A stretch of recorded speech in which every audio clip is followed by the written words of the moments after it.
Guys, we're in the middle of a pandemic and these are trying times. It's hard on our mental health, our mental state. And this is why I love our sponsor today, BetterHelp. They're the largest online counseling platform worldwide. They change the way people get help with facing life's challenges by providing convenient, discreet, affordable access to licensed therapists. BetterHelp makes professional counseling available anytime, anywhere, through a computer, tablet, or smartphone. It's brilliant. Sign up today. Go to betterhelp.com/solvinghealthcare and get 10% off sign-up fees. Quadcast Nation, you guys asked for it, and we came with it. We came with it. You guys asked, you were like, yo, we need the boys back to talk about all this vaccine business.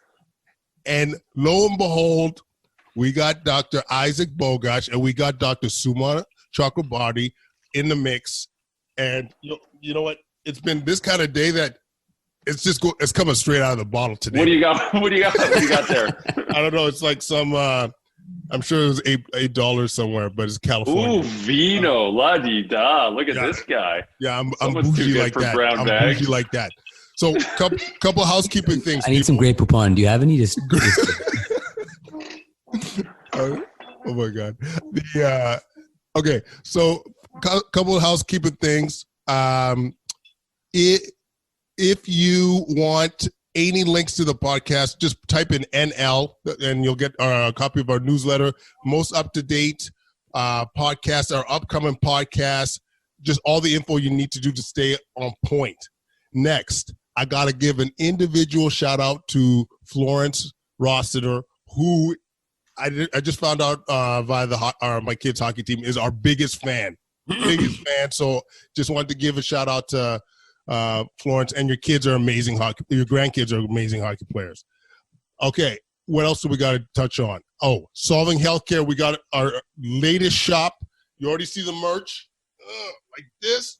To get one of those. Our conferences, our low carb, and our stress management up, ready to go. And so check that out at Solving Healthcare /shop.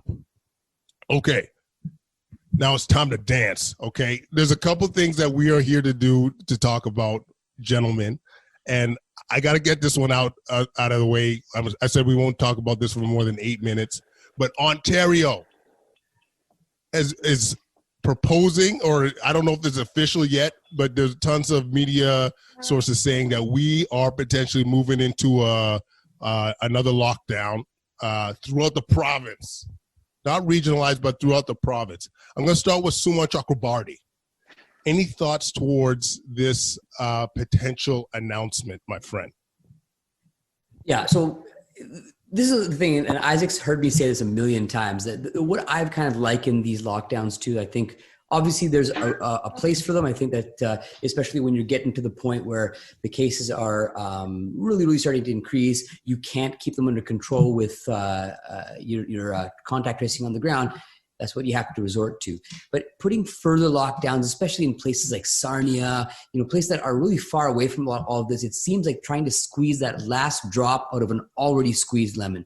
I'm not really sure what this is going to do. The other thing that I have serious concerns about is that a lot of what the problem is not a barbershop. It's not a restaurant or a bar that's still open. The problem is household transmission, which is something you can't really enforce. You can't have police in the streets unless you're having a big party. You can't enforce, or you can break up one party of 200 people, but you can't break up 10,000 groups of 5 or 6 that are getting together and spreading the virus. It's a respiratory virus. You just can't do that. And the second thing is that in my area, specifically in Peel, we've heard a lot about this, but Peel is a place where you have a lot of kind of what we call structural inequities. So you have people who are working in these essential jobs. The lockdown doesn't shut them down. Food processing plants, Amazon warehouse, all of these places. You catch it there, and then many of these people have people live in houses that are large. They're like 8, 9, 10. I've heard of some houses with 20 people in them. So it gets amplified there, right? And then it's a bit of a conveyor belt. And I think that the lockdown doesn't address this, and that is part of what we're seeing in our area and across Canada. So I think that, on one hand, maybe there is a raging fire that we're going to put out with the lockdown happening in Hamilton or happening in Waterloo region. But I think that the biggest problem, what we're seeing the cases, is not in that area. Isaac, thoughts? Lockdowns stink, right? We know what the negative repercussions are. We know they're terrible for mental health. We know they're terrible for people's livelihoods. We know they're bad for health in general. But currently in Ontario, we have greater than 2,000 new cases per day sustained over time. The healthcare system can't digest that many new cases per day. It can't. And the healthcare system is getting stretched beyond capacity in many parts of the province, including in and around the Greater Toronto area. What that means is that there's less care being provided. People that have non-COVID-19 related issues are getting less care. Surgeries are being canceled. Sometimes they're called elective surgeries. There's nothing elective about them. They're scheduled surgeries. These are people's cancer surgeries, heart surgeries, knee surgeries, you name it. They're being canceled because of the influx of COVID-19 cases and the need to care for those infected with COVID-19. So the healthcare system, it's not about to be stretched beyond capacity. It is being stretched beyond capacity. When you get to a level like that, you don't have many options. Now, we talk for days and weeks and months about how you can prevent this, steps you can take to keep cases low, blah, blah, blah, blah, blah. We're past that.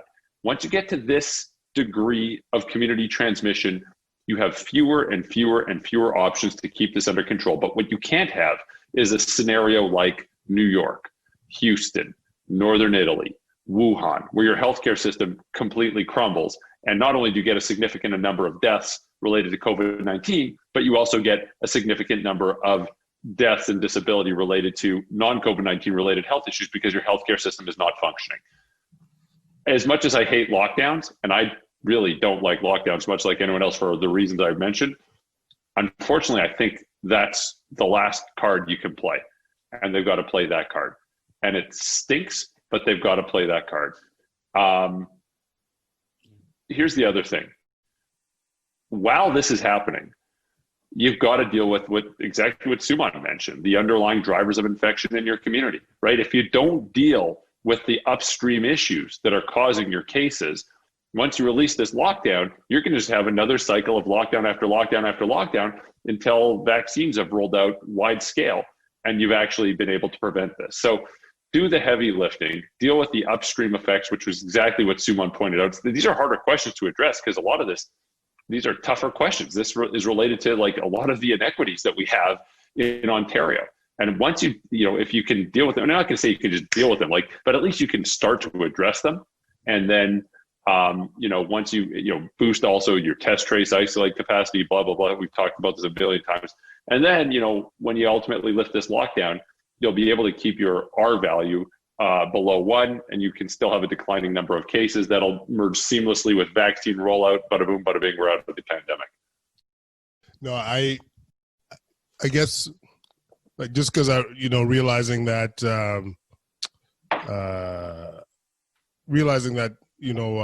we've talked about a lot of this stuff. The thing I just got to say to my people a bit is, locally in Ottawa, when we've gotten down to literally 0 cases in our ICU, where people have been compliant, when people have been just hanging on and been operating their businesses in ways that have been absolutely on side, their gyms, their restaurants, whatever, what have you.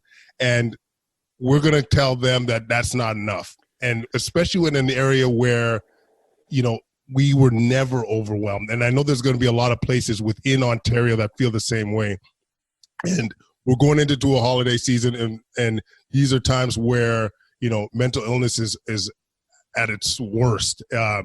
People that are with businesses are potentially just hanging on. And so, we've all been preaching for a regionalized approach when it comes to these things. I agree with all of what you guys are saying. I just think, it needs to be where the problem is. We need to focus on where the problem is. So, I got more to say about this, but I know people are dying also to hear about the vaccines. So we might come back to this depending on if we have some time in terms of the questions. But listen, vaccines. We need to, first of all, yes, we got the vaccine in the hizzy, in the country. It is changing the future landscape of this disease. And maybe we'll just start off with the absolute basics. And I'll go to Isaac for this one first. A lot of concern, like for people out there, is like we're corners cut to be able to achieve, like have access to this, to the vaccine this early. Maybe walk us through either the process or reassure the folks out there that there wasn't any steps skipped to get to where we are. Yeah, that's a great point, because some of the concerns people have is that, oh, it's too fast, it's rushed. Bullshit. It wasn't, right? First of all, let's think back 17 years. Coronavirus vaccine research started with SARS 17 years ago. So like people have been thinking about this for a long, long time. It also continued with MERS, the Middle Eastern Respiratory Syndrome, which is also a pretty deadly coronavirus. And then, of course, we got kicked into high gear when COVID-19 came around. The other thing too is some people are concerned about mRNA vaccines, because they're currently, well, not currently, before this, there weren't any licensed mRNA vaccines on the market. But remember, mRNA vaccine and that technology has been around for well over a decade, right? People have used this with, looking into cancer therapeutics, looking for creating vaccines for other infections as well, long before COVID-19 was even known to exist. So like this is a well-trodden path. And these are platforms that have been used for a long time. Then, unfortunately, sadly for everybody on the planet, COVID-19 rolls around and people said, oh, you know what, let's, dust this off and make a COVID-19 vaccine, and they can. And, I thought one of the most inspiring things was you hear about Moderna. So some Chinese scientists sequenced the virus and released it publicly available, made it very publicly available. Moderna basically took a couple of days, like a couple of days, to figure out how they were going to make their vaccine from that sequenced virus, and went right to work on testing it in laboratory settings. Then they did everything that has, if you're taking a drug or a vaccine to market, there's a process, and they followed the process. You do the preclinical work, meaning in non-human animal studies that check. Then they started their phase 1 human clinical trials in March. So they did the phase 1 clinical trials. That's where you check make sure you have the right dose. You can also look for safety as well. Then you have a growing number of people. You do your phase 2 clinical trials. Usually that involves a few hundred people. Again, you're looking to see, is it safe? You're also looking to see, is the immune system doing what the immune system's supposed to do when you get the vaccine? Did that. And then you move into phase 3 clinical trials, which enrolled, for example, the Pfizer vaccine enrolled about 43,000 people. The Moderna vaccine enrolled about 30,000 people. You think, oh, how could they have done that? Well, sadly, there's no shortage of COVID-19. There's a raging pandemic. So it's pretty easy to recruit people. And they did the phase 3 clinical trial with tens and tens and tens of thousands of people. They released their data, interim data. And then they finished their trials, and, voila, these things look like they're phenomenal. Like, we're talking about 90-95% efficacy. Like that's amazing. Like that's absolutely amazing. So no corners cut. Then you think, well, how does it go from the phase 3 clinical trial to, my arm? Well, it's got to pass through an appropriate independent regulatory body. In Canada, it's Health Canada. In the United States, it's the FDA. Every country's got their own independent regulatory body. They pour over the data, the safety data, the efficacy data, the manufacturing data, and they give it the thumbs up or the thumbs down. And they gave it the thumbs up in Canada, the UK, the United States, Bahrain, and, shortly after, needles started going in arms. That's how it's done. Like, that is the process. The other thing is it doesn't stop there. There's something called post-marketing surveillance. And, for example, if there's any adverse reactions, they're recorded. They look at the safety and the efficacy in real-world settings as well. This is also very, very important. And remember, like, real world is very different from a clinical trial.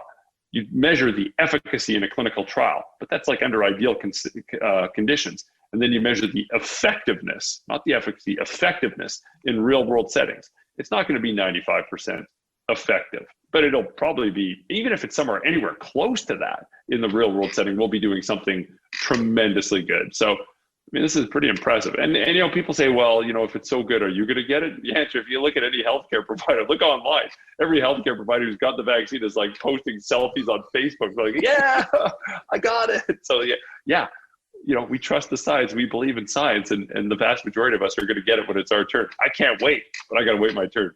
Oh my God. Hey, Sumon, was there any initial, when you evaluated the papers and the safety profile, what were your thoughts coming out when you had access?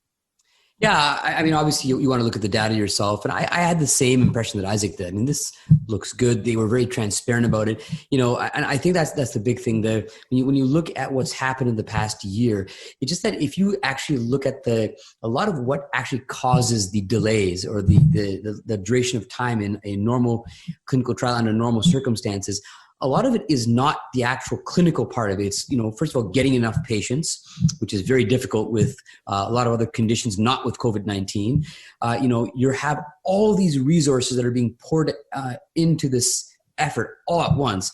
And you can see what happens when that's the case. So you're not waiting for funding, and the other thing is that as phase 3 is happening, they're kind of already getting their ducks in a row to get the regulatory body to take a look at the data. So that type of thing is you're cutting, I don't want to say cutting a corner, you're reducing the amount of latency between steps, but you're not cutting any of the important stuff, which is the clinical aspect. And they were able to get whatever the number was for Pfizer, 150 cases, right? That's the target they had. That's easy to get when you have millions of cases around the world, right? So I agree with Isaac. When it's my turn, my arm will be ready. Okay. How is your arm? It's hard to fit in this jacket. Actually. Look at that. You got a home gym going on in there. You know what I'm saying? So well. My arms up. I could tear this jacket. I know. It's them shoulders. It's them shoulders. Was there any concerns in general? Like, let's put it this way: was there patient groups where you think to yourself, "Hey, these guys, we don't know enough yet," or I would probably avoid it in certain select patient populations? Any of that came up in terms of when you evaluated the data? Isaac, why don't you take this one? You do this stuff better. Well, okay, so obviously they didn't really enroll. They didn't enroll pregnant women or breastfeeding women in the trials, and that's a huge issue that predates COVID-19 because now what do? They also didn't enroll people with compromised immune systems in the trials. They did enroll those who had HIV, who had well-controlled HIV. Good for them for doing that. But it's interesting now. So in the immortal words of your favorite '90s hip hop artist Ludacris, what you gonna do? What you gonna do? Do you give it to pregnant women? Yeah. Well, it's funny because you look at you like that one, eh? I didn't see it coming. Ludacris and so you look at what the UK says, what Canada says, what the US says. Just look at pregnant and breastfeeding women. UK, nope, we're not going to do it. Canada, the wording says you shouldn't give them the vaccine, but underneath it says, well, you might be able to give them if you have a conversation about the pros and cons. And the US, actually, I like the US wording. It's much softer. It's basically saying, there's increased risk of complications in pregnant women. And pregnant women weren't included in these studies, but you can give it to pregnant women if you have a conversation about the pros and cons and help with informed decision making. Yeah, sure. And I think that just empowers people to make decisions over their own bodies based on meaningful conversations and meaningful counseling. I really like the U.S. approach. Canada's approach is like comme ci, comme ça. The U.S. approach, I think, is a little bit better, but Canada still looks like it will allow it. But those are patient groups that are noticeably absent from the trials. And then you think about immunocompromised groups. It's an mRNA vaccine. This is not a live attenuated vaccine. No. It's an mRNA vaccine. So true, we don't have the data, but also I don't know. I don't see how this would really have any ill effects. It might not have the same efficacy or effectiveness in an immunocompromised population, but it probably will have some. And I can't really see the potential for side effects or drawbacks. So I think with counseling about what we know and what we don't know, I really hope that it is opened up to people who are immunocompromised for whatever reason, to pregnant women, to women who are breastfeeding, of course, with informed consent and with an understanding of what we know and what we don't know, and an understanding that that's going to change with time. I really hope we provide it to those groups. Okay. Excellent. For either of you, there was a lot of hype around the patients with severe allergies, to the point of requiring an EpiPen. Any thoughts around that? It could be Sumon if you wanted, or Isaac. Sumon knows everything about this. Yeah, I saw this. I think that the best thing to say, I think that it's probably going to be a low risk, but it's something you want to keep an eye on. Like to make any kind of definitive statements, okay, it's no problem at all. I think that would be stupid, but also to completely change what you're doing, it would not be the right thing either. The other thing is we have to remember that every single adverse effect right now, especially in the first couple of weeks, is going to have a massive microscope on it. People are going to be paying attention, but I think in the grand scheme of things, these things are rare. But that said, there have been these allergies that have happened all around the continent. That one that happened in Alaska to that woman that was on camera.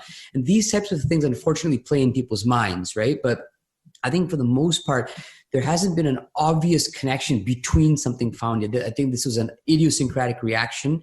And the other thing that's really important to note is that these have been called allergic reactions, and some of them might have been, but not every person that faints on TV is having an allergic reaction. It could be something else. So it's really important to vet these situations, figure out what it actually is that happened, and then systematically respond that way, as opposed to doing anything early on. But I think overall it's safe, and the majority of people that have gotten it so far have been just fine.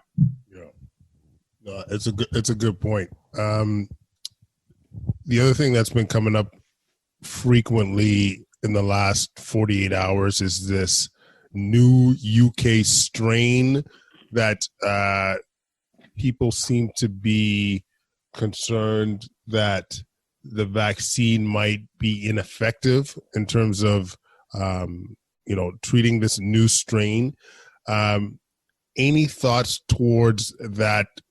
Maybe Isaac, if not Sumon, whoever, any takers?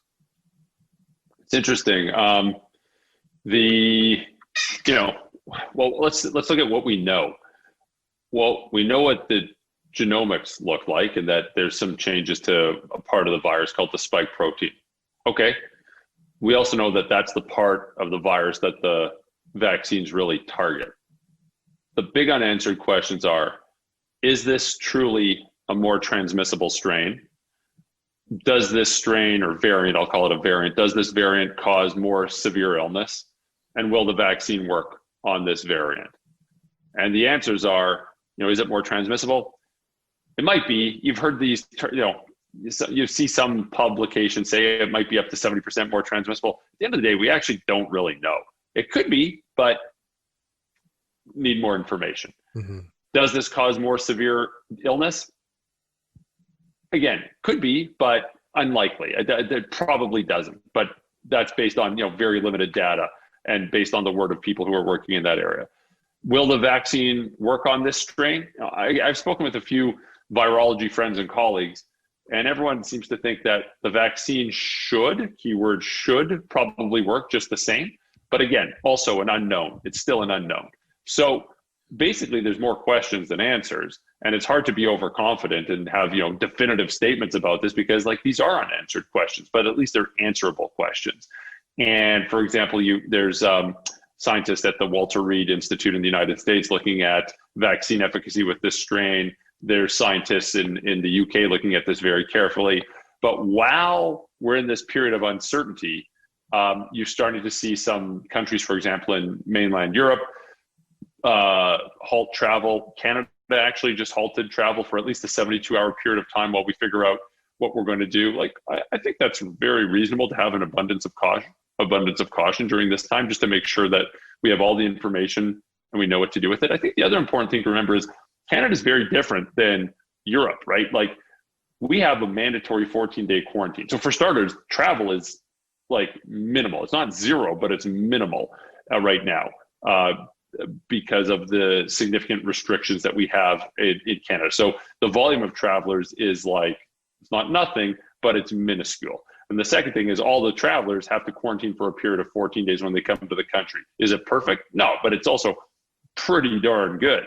So that's very different from Europe, where most of these places don't have a quarantine period. So I think with that 72-hour window where we figure out how we're going to bolster our approach to this, plus the 14-day mandatory quarantine, which I think will probably get a little bit more robust for people coming in from the UK, I think that's a very reasonable approach. Let's just see what the feds do moving forward with this. And again, I'm not a betting person. I'm not a betting person at all. But like, I'm going out on a limb here. Here's the crystal ball. And again, like I could be wrong, but this is just based on the limited data that we have to date. Will this be a more contagious strain? I'm going with yes, but not nearly 70% more contagious, however they quantify that. That's just a guess. Will this cause more severe illness? I'm going with a no. Again, could be wrong, but I'm going to go with a no on that based on the limited data we have. Will the vaccine work just as well in this strain as it does with other strains? I'm going to guess that it will. That's purely a guess. And like I said, I could be way off on this. This is just purely a guess based on the limited information that we have now and some conversations I've had with people who know far more about genomics than I do. Yeah, and I don't want to talk out of my backside either here, but I've been consistently told by epidemiologists and virologists, ID docs, that when this thing does mutate, it might be more contagious, but it's likely to be less virulent, less deadly than previous strains. So how that plays out in terms of the vaccine effectiveness, we'll see. But, I think at least we could have some peace of mind in that regard. Yeah. The vaccine's the thing that matters the most to me, quite frankly. Like, if I can I add something actually, Isaac? The one thing I was going to say here too is that we have to remember that in most situations, viruses are mutating. Let's take influenza, right? Influenza kind of does subtly change from season to season, genetic drift. And with that, you do have to adjust the vaccine a little bit, but very rarely is it going to have enough of a big jump that you have to completely change things. It does happen. Once every 30 years.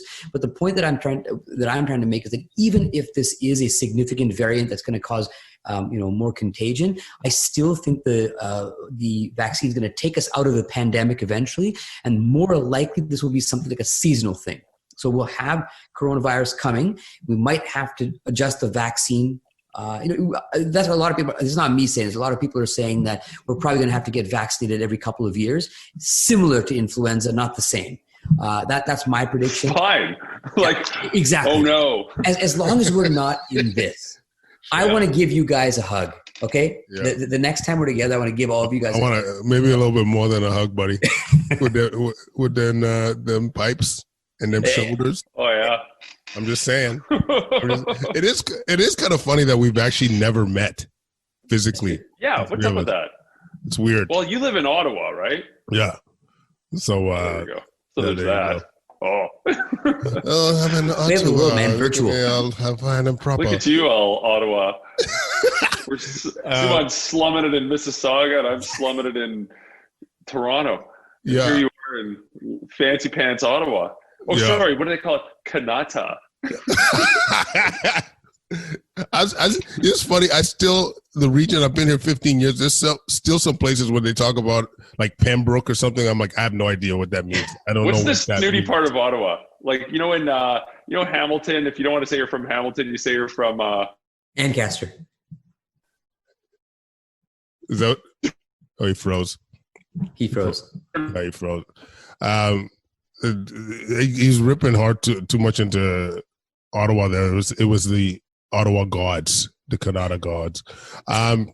So while we wait for Isaac to come back from the dead, the one thing that we should touch on too is the rollout of the vaccine. We've seen a lot of countries with different approaches, and I think it's important to think about how we're going to do this, like how we're going to roll out, who's going to get the vaccines first. Like we already know locally who's getting it first now. But Sumon, are there, what are your personal thoughts on who should be getting the vaccine first? Before I answer this, we're in the presence of somebody who's on Ontario's task force. So let me talk first, Isaac, and then you can rip up my answer. Tell us, Sumon. I'd love to hear your tell thoughts. Us. I think Your Majesty. Please let me go. Please let me speak here, okay, Isaac? I know a lot about this. Just kidding. Isaac knows it. But I think that the general approach is, you talk about these key populations, as they call it, the NACI calls it in Canada, and is basically the people that are at the highest risk for severe disease and those who are at the highest risk of getting the disease to those at-risk people. And that's kind of what the initial rollout has been. And you've seen it be a little bit different. Here we're giving it to the actual LTC workers, whereas in Quebec, they're actually giving it to the LTC residents. As the great Isaac Bogoch says, as long as the vaccine is going out to somebody that's in one of these populations, that's all we care about. We didn't even think this friggin' vaccine would be here until the end of the year. Well, Isaac knew more, but the point is that we have it now, and I think that there is more than one way to skin a cat, as it were. So I think that the point is that you want to do it, and I think another thing that Isaac was saying, which I thought was very insightful, is that right now we're in the first stage. We barely know. We just got this vaccine. It's complicated logistics. We're working with this, and I'm sure there's going to be more granularity down the road when we start to get to other populations. Right now, it's kind of this broad swath of things, but it's going to be more well-defined once we see how the initial rollout goes and how much vaccine we have. So I think that it's being done in a way that I think is quite organized, and it makes sense to me. Isaac, take it from here. Yeah. I think the real question here was that answer perfect, by the way? Like this, should I be in your place? Yeah, here's the ball, and here's you just knocked it out of the park. Thank you. The real question is, how have we practiced for the length of time we practiced? I don't know, close to a decade, on national television. Like, I say the word NACI about 50,000 times a day, even before COVID-19. And then someone says, what does NACI stand for? And I'm like, National something Committee. Anyways, it's the National Advisory Committee on Immunizations. But I forget I was on an interview and it was live and I couldn't remember what it stood for. I felt like such a yutz. Anyways, I'm with Sumon, right? NACI did a great job. They really try again. You're happy with NACI? Sorry about this. No, it's all good. You could try just cutting out your video for a second. Well, I'll maybe just comment too. How about now? Am I good? Now you're good. You're good. You're good. Okay, I know my wife isn't streaming videos because I can hear logs being sawed 3 feet that way. So maybe that's a little too much information, but I don't know how many people are watching this. Snoring like a champ.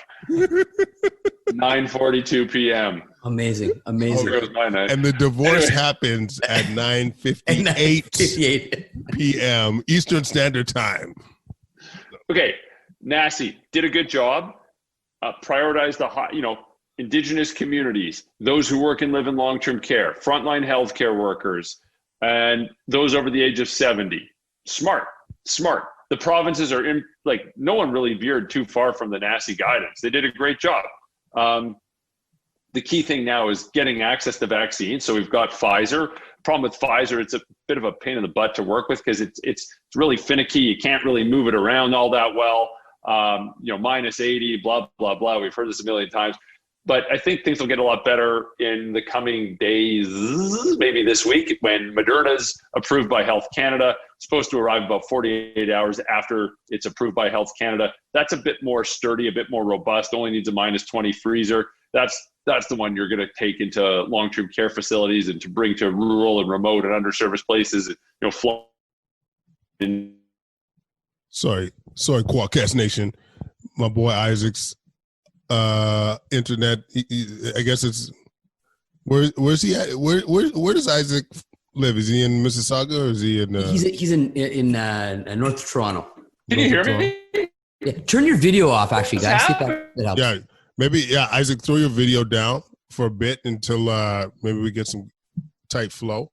But I gotta say, I was really impressed by a lot of the approaches. The UK was the first one that I got to that we first got exposure to, and it was very clear, and it made so much sense in terms of long-term care, yes, frontline staff and older patients with comorbidities too. They added that piece, which I really thought was brilliant, and even I was actually waffling on how important, I don't want people to take this with a grain of salt, but the frontline staff, when I look at the critical care docs or critical care staff, we've been actually really good at protecting ourselves. We haven't been associated with outbreaks that I'm aware of, like throughout the province and so forth.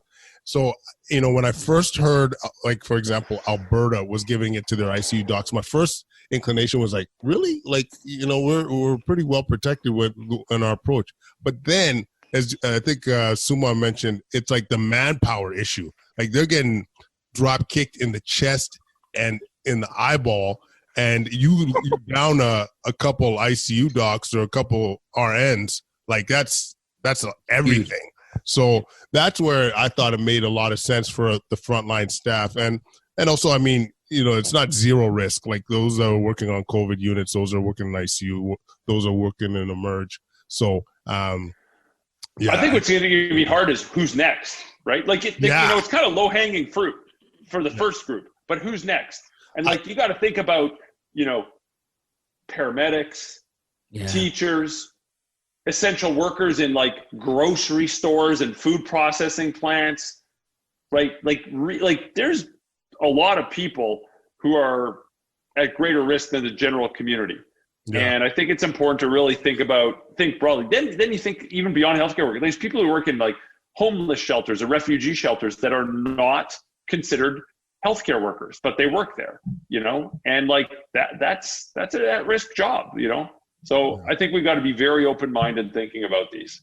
And listen, I'll tell you that it's, for me, being someone that has to sometimes increase the dose of ceftriaxone from 1 gram to 2 grams, like, they really need to put me right at the top, because like nobody can really do that. It's important that, we're right up there. Okay. Double that up, man. Double that up, man. Every once in a while, Q12, if you think that's a CNS infection, what's up? But, I went on, I was on Power Play, and I didn't hear much of this, but I threw down. I said, like, one of the areas that we should hit too are like the low socioeconomic. Like, this is a area where it seems to be like it's a problem. It's multi-generational. They're often essential workers. Like, this should be at least part of the discussion in terms of, hey, when we're down the line, like, this could be a way of really reducing spread if we hit these areas that seem to be that are hit the hardest. But yeah, it's not something that I've seen too much discussion on, but I think it's something to think about. One thing that we kind of missed, we touched on a bit, was like this side effects. Like, I think it's important to think about, like, when you get your vaccine, we don't want there to be hesitancy out there. We want to like address things, ahead of time. I don't think you're going to be able to shame people into taking this thing. And I think you're just going to have to be like, have authentic conversations and knowing what's real. So in terms of when we evaluated the data, were there any major side effects like that stuck out in terms of, hey man, you take this vaccine, be prepared for XYZ? Sumon. Yes. Or Isaac, I don't know. No, Sumon, go for it, man. Sumon Chakrabarti. I just love saying that name. Chakrabarti. When you look at the vaccine, so actually, this is kind of funny. I'm embarrassed. I forget if it's the Moderna or the Pfizer, but they talked about Bell's palsy. Which one was that? Was it one over the other? Yeah. Anyway, the point being, Bell's palsy was one of the ones that kind of people were like, oh, okay, it looked like, could this be something, right? And I think I've seen a lot of people making definitive statements either way. It's kind of, there's no way it's anything, or yeah, it's definitely something. I think that one thing if I've learned in this pandemic is that you're in a situation where you're learning, you're getting more data as time goes on. You can learn a lot quickly, but you have to kind of stop and think, okay, it's okay to say, I want to see what's going on here before I make any conclusions. I think the Bell's palsy thing is something to watch. I think post-marketing surveillance will be very important for that. But for, in my own risk-benefit analysis, I would still take the vaccine, looking at the risks of getting COVID and having long-term effects from that are also something you have to consider. So, and also, the AstraZeneca trial, you remember, way back, they had that case of transverse myelitis, which is something that kind of, it often will ring bells in your head with vaccine trials because it's a known side effect of certain vaccines, right? So, but the one interesting fact that I've learned since kind of looking at these trials more closely is that oftentimes the most serious side effects, the majority of them, happen within the first 2 to 3 months of the trial, if they're going to happen. But of course, sometimes an occasional rare thing comes in the post-marketing surveillance, like you saw, for example, with the dengue vaccine in Southeast Asia. So the only thing that I'm saying here is that it could be something. It's something to look out for. It's important for us to kind of systematically assess this. But in terms of my own decision to get the vaccine, it at the current time is unchanged. Can I add one thing?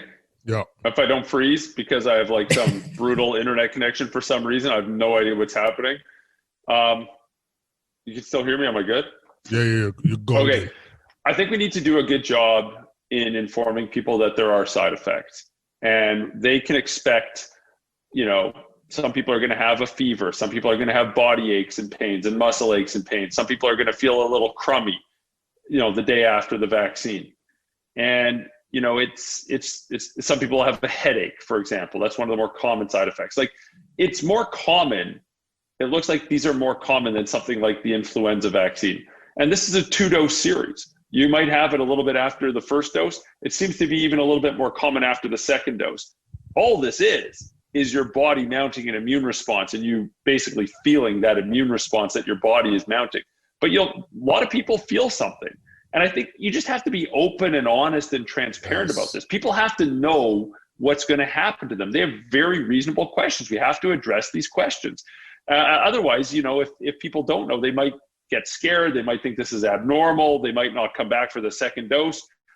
Let's just be honest and transparent about what these are. Like, people can expect to feel a little crummy after this for a day. It's like self-resolving, not a big deal, but you might feel something. And we have to be very transparent about this so people are aware of what's going to happen to them. You can't just say, it's fine, nothing's going to happen. Like, no, you might actually feel crummy for a day.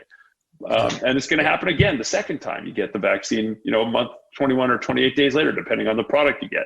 Got to tell people. 100%. I honestly, the more I think about this, the more I read about this, like, you want to avoid the hesitancy, like, especially, like, be upfront, be straight up. Radical transparency. Here's what we know. Here's what we don't know. Here's how we're going to find out. And here's how we're going to tell you when we find out. Yeah, and this is what we suggest. And absolutely. And just be upfront. Before I forget, do you guys get anxious about the hesitancy, like, out there, the language out there of people saying, like, oh, should I take this or I don't want to take it, it's new. Like, are you worried that this will impede our progress to normal life? You know what? I'll start with this. I think that one thing that I've learned a lot is kind of trying to understand where people are coming from. And Isaac alluded to this, and actually you did too, Kwadwo, about talking about shaming. I think that the one thing that there is a tendency to want to say, okay, these people, you're idiots. Why are you hesitant? The science shows this. That's not the point. The point is that people have reasonable questions. And I think that, Isaac mentioned about the transparency is very important. But I think that's the biggest thing. I think people are nervous, and that's quite all right. You're always going to have a small proportion of the population you'll never get through to. But most of the time with vaccine hesitant people, even if it's not now, it's still, they'll eventually take the vaccine down the road. And I think that what we have to remember in public health is that perfect is the enemy of good. You don't need to be perfect.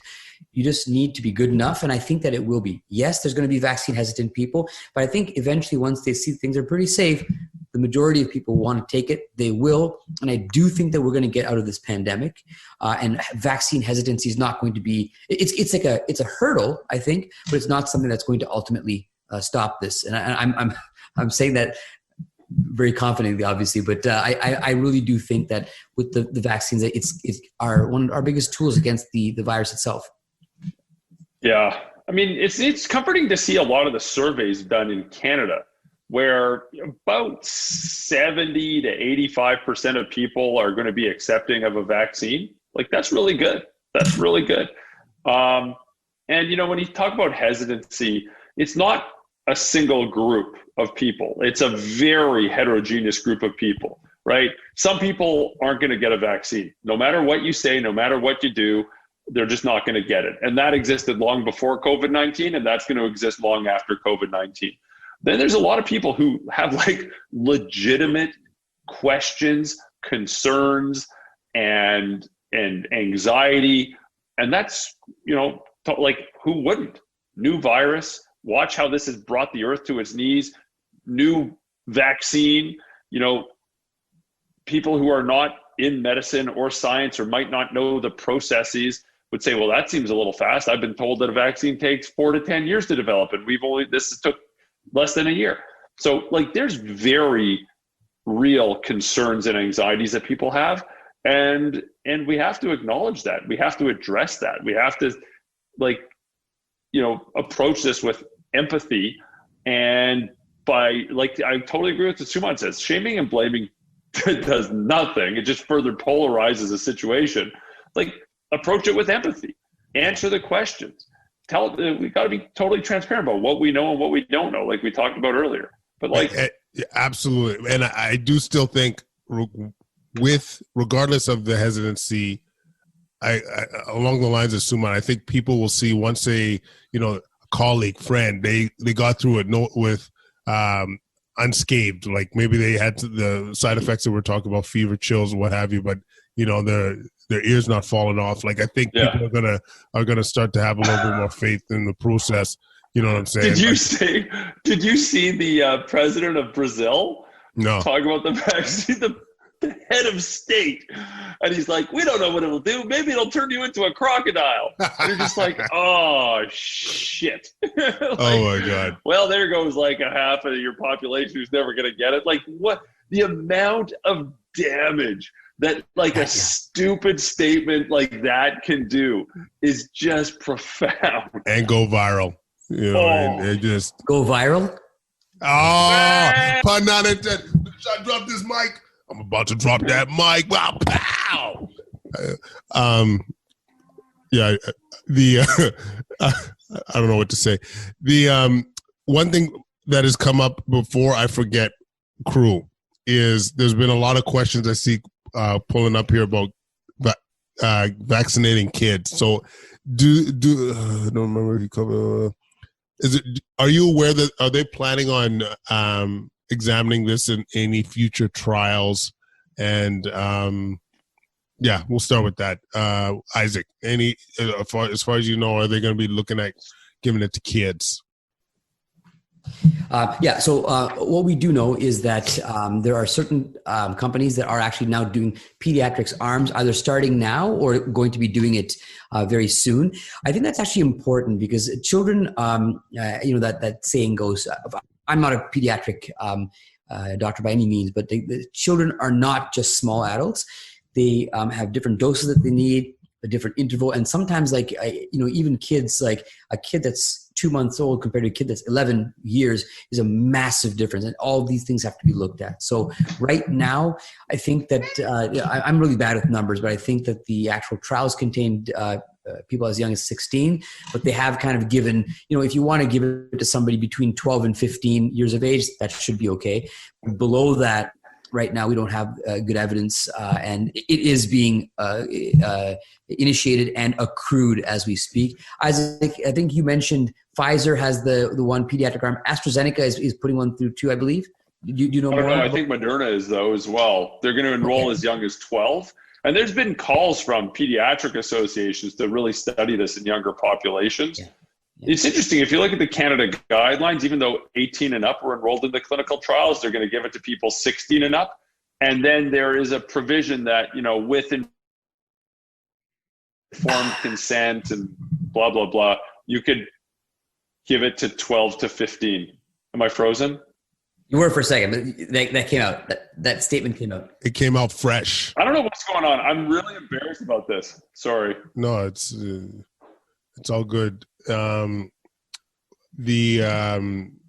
that's good. I think it would be nice to have some definitive data to support giving it to younger population. As you mentioned, like the they are not as, it's not as simple as being a small adult. Like, it's different physiology, especially when you think about dosing. I think that's probably the bigger element of trying to sort that out. So in the chat group, they're asking if they're planning on looking at pregnant population. I don't know if that's readily available or if they brought that up. I didn't see anything about that personally. There's actually is a very interesting thing that the Society of Maternal Fetal Medicine, I believe it was, that came out. And I think that there is an issue with trials. I understand the perception of risk in not wanting to include pregnant women in trials, because obviously there's the baby you have to worry about. You know, if there were any kind of side effect, it would, you know, be something that was you know, catastrophic. But I think it is important. That is such an important population that we need to know things about. We know that in many infections, not just COVID-19, pregnant women are at increased risk, especially in the third trimester. And I think having some type of data for that would be very helpful. I do really much like the fact that the US and also NACI here in Canada mentioned, okay, we don't recommend giving it to pregnant women, but if you have a discussion, weigh the risks and the benefits, you could consider giving it. I think that's a smart thing because, you know, it's 2020, and I think the fact that we're often excluding pregnant women from trials just because they're pregnant, sometimes that needs to be looked at a bit closer. How are we gonna get progress? I'm gonna, because I'm cognizant of the time, and so I'm gonna try and find one last question. I want to try and find one that's gonna drop kick our minds, and I think that this one's a tough. I don't know. I'll just throw it out. Can vaccines possibly flare dormant or recovered autoimmune conditions? Sumon loves that question. Love that question. That is so a Sumon question. So this has been a question that comes up with many vaccines, okay. So I'm by no means a vaccinologist, but the kind of ones that we classically learn about are occasionally you can see vaccines that can worsen brittle MS. You'll see people that it can actually make things worse. There have been reports of people having certain, you know, flares of their underlying inflammatory condition. Whatever, rheumatoid arthritis, things like that. But as a general rule, it's not this widespread thing that can preclude somebody from taking a vaccine, right? Oftentimes the very people we want to protect with the vaccine, you know, you have to kind of weigh the risks and the benefits because you want them to get some protection, understanding that there might be a risk of some, you know, low-grade side effects. And often one of the biggest things I talk to people about, which is very important, is that these symptoms that you feel when you get a vaccine is not the disease, it's that the, you know, myalgia, muscle aches, fevers, all that type of stuff, that is actually your immune system activating. Yeah. And it's very important to note that. And, you know, around the flu vaccine time in our ID clinics, we'll often get people coming in with cellulitis of their arm, right? And what that actually is an immune reaction to the vaccine, and not, that's why the antibiotics that they've been giving you for the past 2 weeks aren't working, right? Yeah. One of the ones.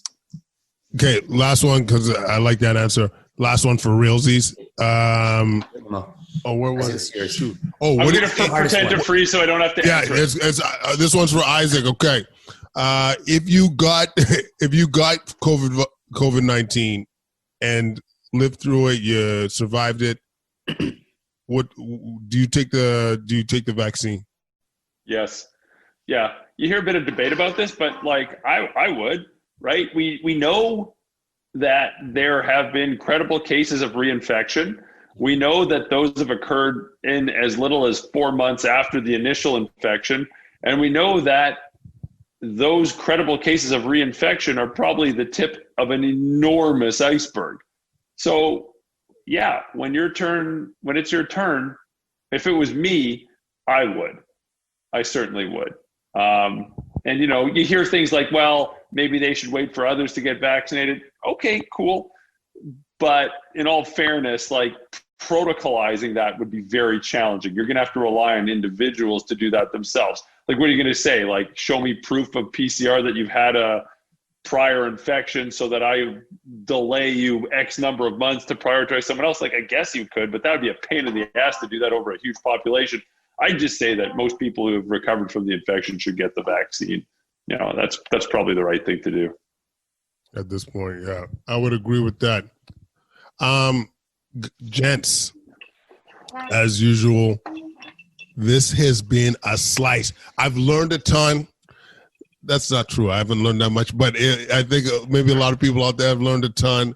I know there's a ton of questions out there, and I know we didn't get to all of them, but I think hopefully this helps settle some of the concerns about the speed of Operation Warp Speed, bringing the vaccine to the table, and resting. Hopefully, people's minds are more at rest. People will be more willing. I think this, I can't emphasize how much, how amazing this task has been. Like when you sit down and you take a look back at 2020 and knowing where we were in March and where we are now, and looking at, we could see the light at the end of the tunnel because of the innovation, the progression of the vaccine. Like, we just got to celebrate this bad boy. And I think we're having Sumon and Isaac on, hopefully adds to this piece. So guys, as always, it's a pleasure. Thanks for doing this. For some reason, I feel like we're going to do this again. I hope so. This is like the only social interaction I've had since January. So it's like, wow. Yeah, welcome. Absolutely. And and because of what we're just chatting about, it's not unreasonable to think that we'll be doing this in person, not in the not too distant future. No, I'm guessing, here's a total guess. May.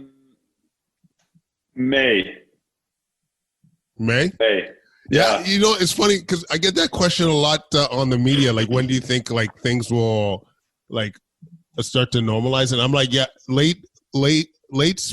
no, I say early summer. We're going to start to see some of the light, especially most of the vulnerable populations getting vaccinated.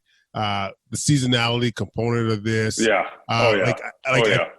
then by the time way more widespread access to the vaccine as the summer progresses, I think, we're gonna see 2021 is gonna start off looking like garbage, and it's gonna end off fantastic. And somewhere along the line, people are gonna wake up and say, you know what? Hey, it's getting better. And I think that wake up somewhere along the line and say, hey, it's getting better is probably gonna be late April or May. I think that's my guess. I don't know. What do I know? He's been good. He predicted December for the vaccines of needles going in arm. I know. He said that back in May. I know. I heard that, and I thought I was like, who is this motherfucker? What is he talking about? You know how crazy that sounds? I remember. I was so happy that came true. I hate to say it. You've been, both of you guys have actually been dead on a couple issues, actually, where it's been I remember even texting y'all about you guys think this is a true second wave coming through? And you were like, hell yes. Hell yeah. Boom. Bob's your second cousin, Larry. But yeah, thanks again, boys. It really means a lot. And, I can't wait till we do this again. Thanks for having me. Love it, man. Take care, guys. Take care, guys. Later.